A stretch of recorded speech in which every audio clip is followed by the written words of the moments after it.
নামাজ আদায় করার পরে তোমরা একটা আমল করবে। এক আমল যদি কোনো একজন মা বোনেরা করে, কোনো একজন মেয়ে যদি করে, কোনো একজন মহিলাও যদি করে, প্রথম নম্বর এক আমল হলো প্রতিদিন যখন আমরা নামাজ পড়ি, নামাজ যখন আমাদের সমাপ্ত হয়ে যায়, এমন একটা আমলের কথা বিশ্বনবী বলেছেন, নামাজের পরে একটা আমল রয়েছে, যদি এই আমলটা তোমরা করো তবে যেদিন তোমরা ইন্তেকাল করবে, তোমাদের লাশটা যখন মাটিতে দাফন করা হবে, লাশটা মাটিতে রাখতে দেরি হবে, আল্লাহর জান্নাতে তুমি যেতে 1 সেকেন্ডও দেরি হবে না। সুবহানাল্লাহ। আল্লাহর জান্নাত পাওয়ার জন্য যারা পাগল, আল্লাহর জান্নাত পাওয়ার জন্য প্রথম নম্বর আমল বিশ্বনবী বর্ণনা করছেন, প্রতিদিন যখন তোমরা নামাজ আদায় করো, নামাজ আদায় করার পরে তোমরা একটা আমল করবে। এই আমলটা যারা করবে, ধনী বুঝি না, গরিব বুঝি না, এই আমলটা যারা করবে, আমির বুঝি না, রাজা বুঝি না, বাদশাহ বুঝি না, নারী বুঝি না, পুরুষ বুঝি না, বিশ্বনবী বলেছেন যেই করবে তাকেই তিনি সারপ্রাইজ দিবেন। আল্লাহু আকবার। এবার হাদিস শরীফ থেকে শোনেন, বিশ্বনবী সাল্লাল্লাহু আলাইহি ওয়াসাল্লাম সাহাবায়ে কেরামদের মাঝে তিনি ওয়াজ করতেছিলেন। ইমামে বাইহাকি হাদিস বর্ণনা করেছেন, আল্লাহর হাবিব বলেছেন, মান ক্বারা আয়াতাল কুরসি ফি দুবুর কুল্লি সালাতিন লাম ইয়ামনাহু মিন দুখুলিল জান্নাতি ইল্লাল মাউত। যখন তোমরা নামাজ সমাপ্ত করো, নামাজের যখন ইমাম সালাম ফিরিয়ে দেয়, নামাজ যখন তোমাদের সমাপ্ত হয়ে যায়, এই সময় তোমরা একটা আমল করবে। আমরা বললাম সেটা কোন আমল? বিশ্বনবী বললেন সেটা হচ্ছে আয়াতুল কুরসি। কোন একজন আল্লাহর বান্দা যদি নামাজ সমাপ্ত করার পরে আয়াতুল কুরসি তিলাওয়াত করে, বিশ্বনবী বলেছেন লাম ইয়ামনাহু মিন দুখুলিল জান্নাতি ইল্লাল মাউত। মরার সাথে সাথে তার লাশটা যখন কবরে রাখা হবে, এই আমল করার কারণে আল্লাহ তার লাশটাকে সোজা আল্লাহর জান্নাতে ঢুকাইয়া দিবে। আল্লাহু আকবার বলেন। মৃত্যু আমাদের একদিন হবে, ঠিক কিনা বলেন? একদিন মাটির ভিতরে হবে ঘর, রে মন আমার কেন বান্ধ দালান ঘর, রে মন আমার কেন বান্ধ দালান ঘর।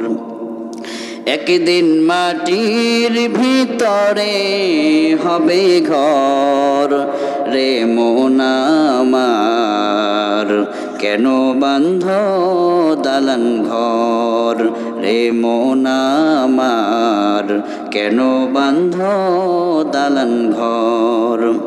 প্রাণ পাখি উড়ে যাবে পিঞ্জর ছেড়ে, ধরা ধামে সবই রবে, ও তুমি যাবে চলে।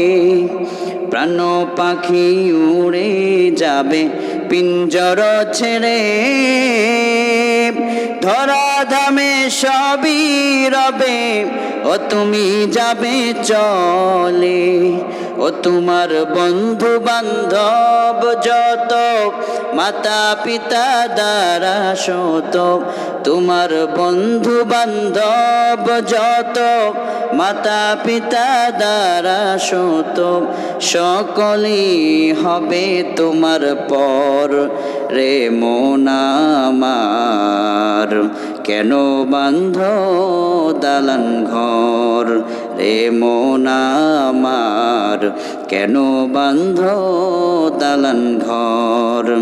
একদিন মাটির ভিতরে হবে ঘর, রে মন আমার কেন বান্ধ দালান ঘর। ঠিক কিনা বলেন? এই বড় বড় দালান আপনার কবরে নিয়ে যেতে পারবেন? পারবেন কেউ? এই দালান যাবে না। আহারে মিয়া, পরনের আপন দামি কাপড়টা পর্যন্ত আপনার সঙ্গে যাবে না। স্মার্ট মোবাইল ফোনটা বাড়ির ঘরের জায়গায় পড়ে থাকবে, মায়ের সেই কানের জিনিসগুলো জায়গায় পড়ে থাকবে, ওই জিনিসের মালিক আরেকজন হয়ে যাবে।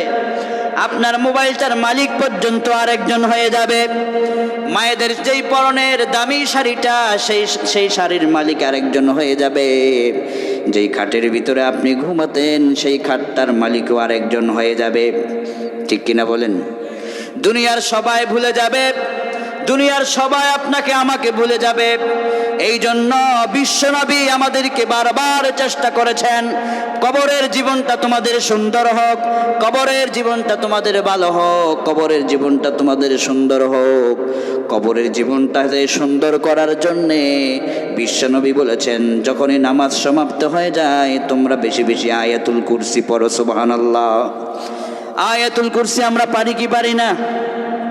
পড়েন আমার সাথে, আল্লাহু লা ইলাহা ইল্লা হুয়াল হাইয়ুল কাইয়্যুম লা তা'খুযুহু সিনাতুন ওয়ালা নাওম লাহু মা ফিস সামাওয়াতি ওয়া মা ফিল আরদ من ذا الذي يشفع عنده إلا بإذنه يعلم ما بين أيديهم وما خلفهم ولا يحيطون بشيء من علمه إلا بما شاء وسع كرسيه السماوات والأرض ولا يؤوده حفظهما وهو العلي العظيم الله أكبر